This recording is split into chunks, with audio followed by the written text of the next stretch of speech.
అందరికీ నమస్కారం అండి. ఈరోజు ఉదయం నుంచి కూడా ముద్రగడ పద్మనాభం గారు జనసేన పార్టీలోకి వస్తారు అని చెప్పేసి వినిపిస్తున్న వార్తకు సంబంధించి కొన్ని వ్యతిరేక స్వరాలు, కొన్ని ఆనంద స్వరాలు వినిపిస్తూ ఉన్నాయి సోషల్ మీడియాలో. దానికి సంబంధించి నా opinion as a Janasena party, అలాగే పవన్ కళ్యాణ్ గారు ఫాలోవర్గా నాకున్న అభిప్రాయం ఏంటి అంటే, పవన్ కళ్యాణ్ గారు తన రాజకీయ ప్రత్యర్థి ఎవరు అనేది నిర్దిష్టమైన లక్ష్యం పవన్ కళ్యాణ్ గారికి ఉంది.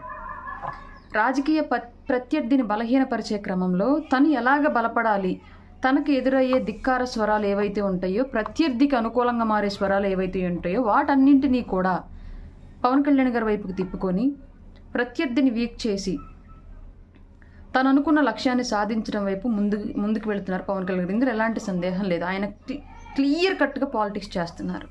ప్రజలకి అవసరమైన సుస్థిరమైన స్థానాన్ని ఆయన పొందడం కోసం తను ఎంచుకున్న రాజకీయ ప్రత్యర్థిని వీక్ చేసి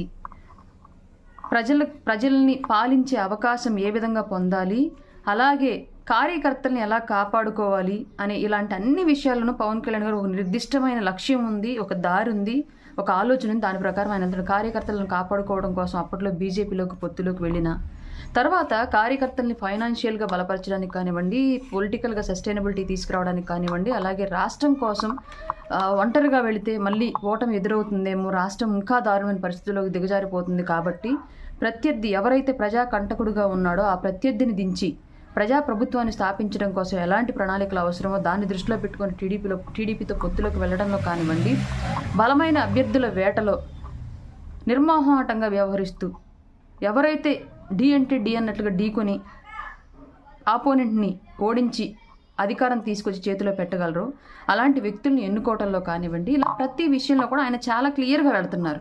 అందులో ఎలాంటి సందేహం లేదు. అందులో భాగంగానే మొన్నటి వరకు కూడా జగన్మోహన్ రెడ్డికి అనుకూలంగా వినిపించి పవన్ కళ్యాణ్ గారికి వ్యతిరేక స్వరాలు వినిపించినటువంటి ముద్రగడ పద్మనాభం గారు కూడా ఒక వ్యక్తి రాజకీయ నాయకుడు, లేదా ఏదైనా ఒక కుల సంఘానికి నాయకుడు, ఒక పోరాట సమితికి నాయకుడు, ఒక ఉద్యోగ సంఘాలకు నాయకుడు, ఒక ఉద్యమ సంఘాలకు నాయకుడుగా ఉన్నప్పుడు అతను నాయకుడిగా ఎదగడానికి, అతని నాయకత్వ లక్షణాలను స్థిరపరచుకోవడానికి, తన వెనకాల ఉన్న వాళ్ళని నమ్మించడానికి, నడిపించడానికి రకరకాల మార్గాలు ఎంచుకుంటారు, రకరకాల దారుల్లో వెళతారు. అది కొందరికి మంచిది అవ్వచ్చు, కొందరికి చెడవచ్చు. అందులో భాగంగానే ముద్రగడ పద్మనాభం గారు కూడా కాపు సంఘ నాయకుడిగా తను ఎంచుకున్న మార్గంలో తన రాజకీయ నాయకత్వ సుస్థిరతని, తన కాపు సంఘ నాయకత్వ సుస్థిరతని ఏర్పాటు చేసుకోవడంలో కొన్ని దారుల్లో ఆయన వెళ్ళడం, అది కొన్ని సక్సెస్ అవ్వడం, కొన్ని వికటించడం అనేది జరిగిన విషయం. అది కూడా రీసెంట్గా ఆయనంతటా ఆయన బయటపడేంత వరకు కూడా కొన్ని విషయాలు మనకి ఎవరికి తెలియదు. ఆయనంతటా ఆయన బయటపడ్డాడు. దాన్ని బేస్ చేసుకొని మనం వ్యతిరేక వాయిస్లు వినిపిస్తున్నప్పుడు కూడా పవన్ కళ్యాణ్ గారు క్లియర్గా చెప్పారు, పెద్ద ఆయన్ని మీరు ఎవరు అన్నదంటే అన్నారు, నన్ను వదిలేయండి అని చెప్పారు. అంటే అది గౌరవం ఇచ్చి శత్రువుగా అవ్వాలి అనుకుంటున్న వ్యక్తిని కూడా లేదు నువ్వు నా మిత్రుడివే, నేను నీ మిత్రుత్వాన్నే ఆశిస్తున్నాను, నీ శత్రుత్వాన్ని కాదు అని చెప్పేసి చెప్పకనే చెప్పారు పవన్ కళ్యాణ్ గారు ముద్రగడ పద్మనాభం గారికి.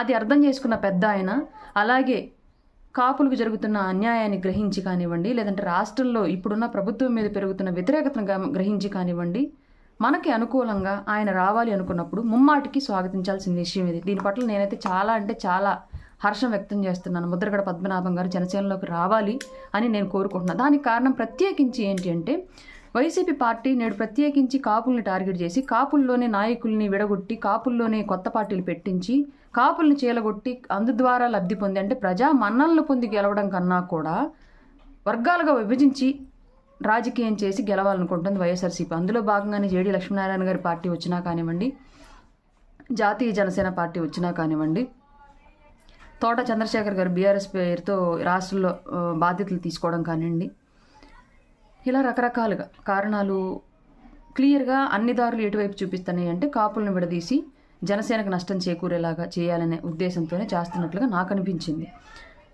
పవన్ కళ్యాణ్ గారిని అందరమే ఆయన క్యాన్వాయిన్ ఫాలో అవుతాం, ఆయన డైలాగులు ఫాలో అవుతాం, ఆయన డ్రెస్ సెన్స్ ఫాలో అవుతాం, బట్ ఆయన ఐడియాలజీ ఫాలో అవడంలో చాలామంది వెనకడుగు వేస్తున్నాం.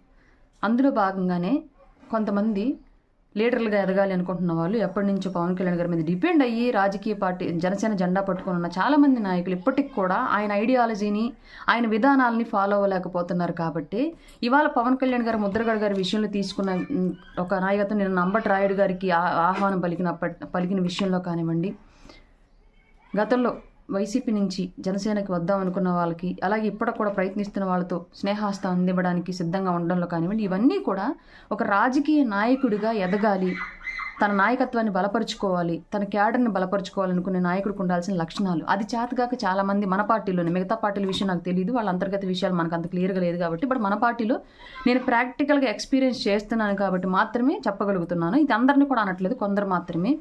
ఒక వ్యక్తి పడట్లేదు మనకి డిఫరెన్సెస్ ఉన్నాయి అనుకున్నప్పుడు క్లియర్గా ఆ వ్యక్తికి సంబంధించి ఎలా కూర్చోబెట్టి సెట్ చేసుకోవాలో, ఆ వ్యతిరేకతని ఎలా మనకి అనుకూలంగా మార్చుకొని మనం పాజిటివ్గా తీసుకొచ్చుకోవాలి, వాళ్ళతో ఎలా సఖ్యత పెంచుకోవాలని ఆలోచించడం మానేసి ఒక వ్యక్తితో విభేదాలు వస్తున్నప్పుడు ఆటోమేటిక్గా ఆ వ్యక్తికి వ్యతిరేకంగా అక్కడ ఇంకొక వర్గాన్ని తయారు చేసి మీరు కొట్టుకోండి అని చెప్పేసి అలా వీళ్ళు నాయకులకు వెలుగొందాలని చాలామంది ప్రయత్నిస్తూ ఉన్నారు. అది తప్పు. ఎందుకంటే మన బలం అనేది ఎవరైతే మన రాజకీయ ప్రత్యర్థిగా ఉన్నారో అతన్ని ఎదుర్కోవాలి అంటే మనం బలవంతులుగా ఉండాలి, కానీ మనలో మనం ఏర్పరచుకున్న వ్యతిరేకతని ఢీకొనడంతోనే మన బలాన్నంతా ఇక్కడే పోగొట్టుకుని రాజకీయ ప్రత్యర్థి ముందు వీక్గా కనిపించకూడదు. క్లియర్గా ఇది ఏ నాయకుడికైనా రాజకీయంగా ఎదగాలనుకున్నప్పుడు ఉండవలసిన రాజకీయ లక్షణం.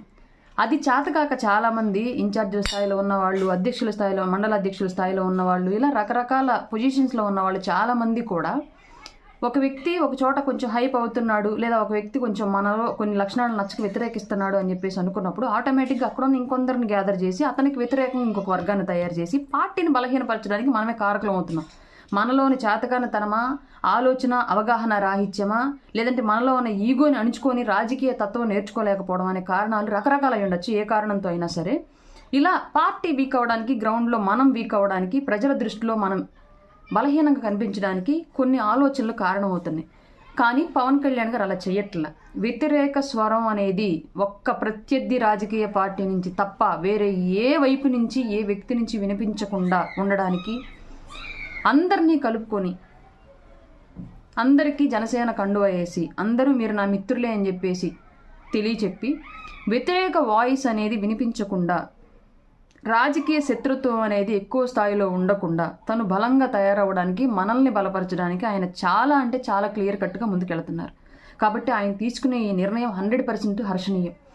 జస్ట్ ఫాలో పవన్ కళ్యాణ్ అంతే. ఆయన నిర్ణయాలు 100% గ్రౌండ్ రియాలిటీతో కంపేర్ చేసి చూస్తే, వాస్తవ విషయాలను వాస్తవ దృక్పథంతో ఆలోచించగలిగితే పవన్ కళ్యాణ్ గారిని మించిన ఆలోచన శక్తి ఉన్న రాజకీయ నాయకులు ప్రస్తుతం లేరు. కాబట్టి రకరకాల మెసేజ్లు సోషల్ మీడియాలో పెట్టడం మానేసి, రకరకాల మీటింగ్లు గ్రౌండ్లో పెట్టుకోవడం మానేసి జస్ట్ పవన్ కళ్యాణ్ గారిని ఫాలో అవ్వండి అంతే. మనం అనుకున్న లక్ష్యాన్ని, ఆశించిన స్థాయిని చేరడంలో ఆయన వెనక నడిస్తే చాలు. ఆయన్ని యాజ్ ఇట్ ఈస్గా లీడర్గా ఫాలో అయితే చాలు. ఆయన క్యాన్వాయిని ఫాలో అవ్వడం కాదు, ఆయన ఐడియాలజీని ఫాలో అవ్వండి ఎవరైనా సరే.